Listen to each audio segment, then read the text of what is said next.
अस्सलामु अलैकुम वरहमतुल्लाहि वबरकातुहू। नाज़रीन, उम्मीद करता हूँ आप सब खैरियत आफ़ियत के साथ होगी। आइए इंशाअल्लाह अज़्ज़ा वजल उर्दू का पार्ट नंबर 16, 15 पार्ट मुकम्मल हो चुके हैं अल्हम्दुलिल्लाह। आप देख सकते हैं। इससे पहले कोशिश तो मैंने की है छोटा हो और अच्छा हो ताकि समझने में आए। अब इसमें ज़्यादा तफसील नहीं करूँगा क्योंकि फिर इसमें ही ज़्यादा वीडियो लंबी हो जाएगी। पहले का कुछ मैं नहीं बताऊँगा, बस आप जो चैनल का नाम लिखा उस पर क्लिक करके वहाँ जाके देख सकते हैं। तो आइए आगे का पार्ट हम शुरू करते हैं। बिस्मिल्लाहिर्रहमानिर्रहीम।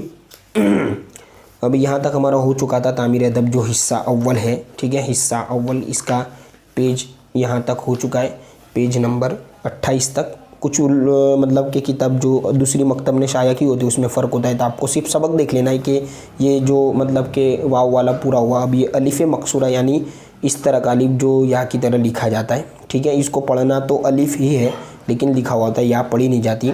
जैसे अदना और ऊपर खड़ा ज़बर होता है लेकिन ज़्यादातर नहीं होता, तो हमें मतलब कि इसमें अंदाज़ा लगा लेना है। मान लीजिए खड़ा ज़बर नहीं है और आप अगर पढ़ते हैं अदनी, ये भी कोई पढ़ सकता है, लेकिन इसके लिए मश्क की बहुत ज़्यादा ज़रूरत है। इसमें आगे पीछे का जो रब्त शब्द है वो देखेंगे हम, आगे का जुमला क्या है, आगे की बात क्या चल रही है, उस हिसाब से हमें इसको सेट करना है। उर्दू में मेन महारत वही है कि जो आगे पीछे का जुमला देखकर जिसको सेट किया जाए। ठीक है, इसमें क्योंकि ज़बर ज़ेर पेश लगे वो नहीं होता। ये शुरू करते हैं। अदना, माना, आला, कहते हैं ना सबसे आला व आला, वही आला। ताला, देखिए अल्लाह ताला का जो ताला है उसमें भी लाम के बाद या है जो मतलब कि अलिफ़ मकसूरा है। मुसल्ला, गा, मुताबिक, ईद, मज़हब जो दीन मज़हब जिसको हम कहते हैं मज़हब, मियान, अक़ीदा। ठीक है, ऐनक, आइन या ज़बर आई, नून ज़बर नक, ऐनक। आइए आगे। अल्लाह ताला हमारा। ठीक है, ये हा गोल मतलब कि एक हा होती है वो गोल होती है, एक लटकने वाली हा होती है इस तरह, तो ये ह फिर माँ, हमारा। अल्लाह ताला हमारा और सबका रब है। सारे जहान, दुनिया, जहान यानी दुनिया, सारे जहान को उसी ने पैदा किया। ये जो उसी ने मतलब अल्लाह ताला ने, वही अकेला खुदा है, उसका कोई साजी नहीं यानी उसका कोई साथी नहीं।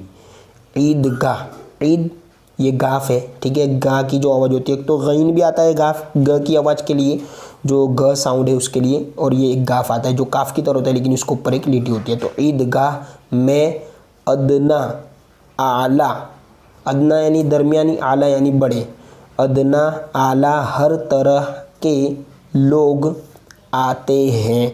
अब ये वाला है आएगा यहाँ पर क्योंकि ज़्यादा लोगों की बात हो रही है, और अगर कम हो, एक हो, तो उसके लिए ये वाला है आता है, और ज़्यादा हो तो ये है। ठीक है, मुसल्ला का माना जहाँ नमाज है, वो आदमी अच्छा है जो नमाज रोज़ा का पाबंद है। जब अल्लाह ताला का नाम लेना, लाम या ले, नून अलिफ ज़बर ना, लेना हो तो अल्लाह पाक या अल्लाह ताला या खुदाए पाक कहा करो। और मतलब कि उर्दू सीखने भी मिल रहा है और अहकाम भी सीखने मिल रहे हैं। इसके साथ साथ दो फ़ायदे हैं। खबरदार, अल्लाह मियाँ हरगिज़ न कहो। ठीक है, जाओ मुसल्ला उठा लाओ। ठीक है, ये देखो वाव के ऊपर हमज़ा है, ओ, जाओ मुसल्ला उठा, ये ट और ह, टे मतलब कि जो बाकी तरह इस तरह बनता है और ऊपर छोटा तो हो, और वो दोनों मिल जाए यानी हा के ऊपर आप यूँ से लीजिए गोल हा के ऊपर ये टे हो, तो हो छोटा सा, तो वो ठ बन जाता है, उठा लाओ। हम नमाज पढ़ेंगे, ड़। ठीक है, रो के ऊपर छोटा तो ड़, हा मिल गया, पढ़ें, ये फिर उसका जमा के लिए ये या आ गया गुन्ना के साथ, हम नमाज पढ़ेंगे। सिर्फ सुन्नी, देखिए सौद और फा, सिर्फ सुन्नी, ये तशदीद सुन्नी, मज़हब के मुताबिक अपना अक़ीदा, आइन ज़बर अ, कॉफ या ज़ेर की, अकी, दाल हा ज़बर द, अकीदा, रखो, काफ हा मिल के ख बन जाता है रखो, या नबी सलामु अलैक, पढ़ो। अल्हम्दुलिल्लाह, माशाल्लाह। ये हमारे उर्दू के 16 पाठ हो चुके हैं इंशाअल्लाह अज़्ज़ा वजल। अगली वीडियो अब आप अगले पार्ट में इंशाअल्लाह अज़्ज़ा वजल देखेंगे। अस्सलामु अलैकुम।